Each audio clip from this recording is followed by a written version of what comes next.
Alam mo yung feeling na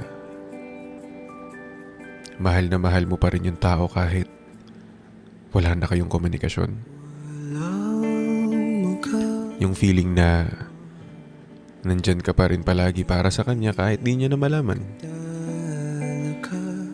Nakasupport ka na lang sa malayo. Minamahal mo na lang ng tahimik.